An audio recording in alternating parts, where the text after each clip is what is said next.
Somehow the recording won't start. Perfect. Go for it. All right. The promise that uh, resonates with me today and about what I want to share with you all is promise number one, where once we felt despair, we will experience a newfound hope. I'll tell you a little bit about where I came from in terms of maybe family system and relationships with money.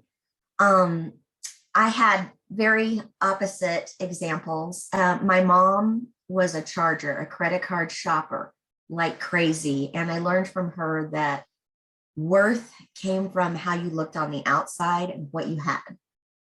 My dad came from a family during the Depression, not a lot of money.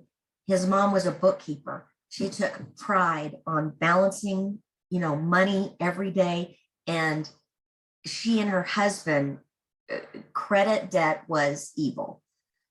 So I took after my mother, and I did not think that I had worth for who I was. As a result, one of my stories, when I was a young adult, I was a receptionist for a doctor in the Dallas area. And Dallas was a real kind of a snazzy who's who, boob jobs, facelifts, and Neiman Marcus. And as a receptionist, I opened 2 charge cards, Neiman Marcus, Lord and Taylor, and of course there were many more. And so on my receptionist salary, I'm wearing silk stuff from Neiman's, and the credit debt was building. In my first marriage, it nearly destroyed us. I felt like I had to have things to be okay. And it was like a drug. And I always thought, if I had these boots, if I had this, if I weigh this, if I do that, then I'm going to be happy. And so the drug, and I can almost remember like visceral, like sweating at the store.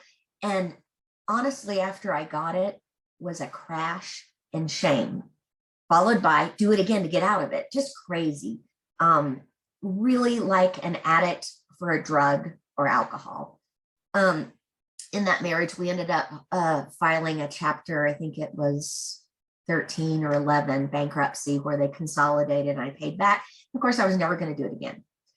Did it again, got divorced. Later in life, I was on my own for the first time. I was proud of myself. I had a good income, and I believed that if I had money, it needed to be spent, period. It meant I can. And did the credit card debt again, all the way up. And then got out of it when I sold my house and remarried. And same cycle happened in my current marriage. And the lies that I would tell myself and tell him, I would hide things I bought, put them in my purse so they wouldn't be seen. He would sometimes, he'd get in front of the computer in the bank statement and say, what's this 150 at yada yada? Oh, and I thought if I didn't tell him when it happened, he might find out later at a softer time. Anyway, he was coming into inheritance, and his mom was very, very sick. And apparently his mom and he had a talk when I was asleep. The talk consisted of, I'm really worried about Christy spending all your inheritance money. Ouch. Wow. What was interesting is that a week before, I was done. I was sick. I knew I couldn't do it. I knew I wouldn't do it without help. So I had started DA and gotten a sponsor. And I remember when my mother-in-law was living with us that week before she passed, she would say, why are you spending all the time on, these meetings and on the phone? And I just sat down with her and I said, I'm in a program called Debtors Anonymous. I know I have a problem. And then she opened up to me. She said, well, I want to be delicate in how I say this, but I was talking to your husband about this. And I said, I want you to know you're right. Because I used to buckle against that. Oh, it's my money. I can do what I want with it. But I got it. And part of my amends to her, she's passed, and to my other grandmother, who I went crazy with their money, is living amends, is stopping the cycle. And so anyway, since I've been in DA, I call my sponsor every day, commit my numbers. I'm doing the 90 meetings in 90 days. Yeah, committing numbers, and I'm a different human being. I feel like I went from a little kid, I want, I have to have, I want it my way now, to kind of a calmer grown up. I actually sit at the computer and look at what's happening on the account, and I say, wow, what is that? And I call and find out. When I first started this program, I was like, wow, that's how much car insurance costs. It was like just new. I had no clue. And so I went from a lifetime of shame, self-hate, never feeling good enough, to coming into a different way of life, connecting to God, connecting to people, really understanding that my worth doesn't come from what I have.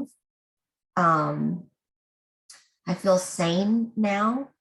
I still get anxious, and I find that when I get anxious, oh, I've got to do this, this, and this, it's kind of like a sign to me, you're doing it on your own. And this is about doing it with God's help. And when I bring God into it, I don't have to feel so anxious and crazy.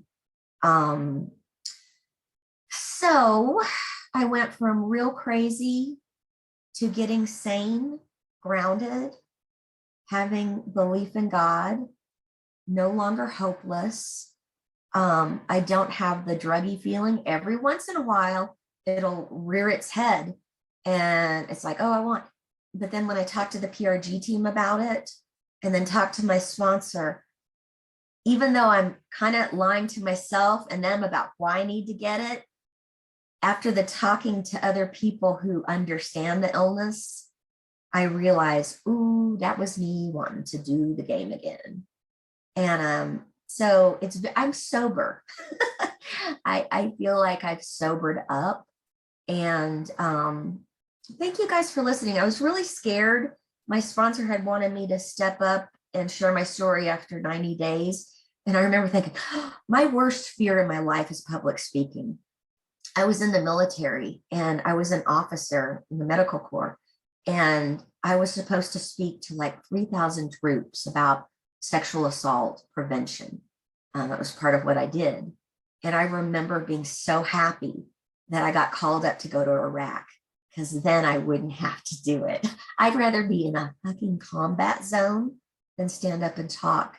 So just the fact that y'all are my first time, I lost my virginity here. I feel like I can do this, that maybe I have something to offer. And boy, I did not feel I had anything to offer other human beings unless I bought them things and took care of them. Why else would anybody love me or give a shit about me? So anyway, thanks for letting me try this out on you. And thanks for being here, everybody. Thank you so much for sharing. And someone who's the host, please.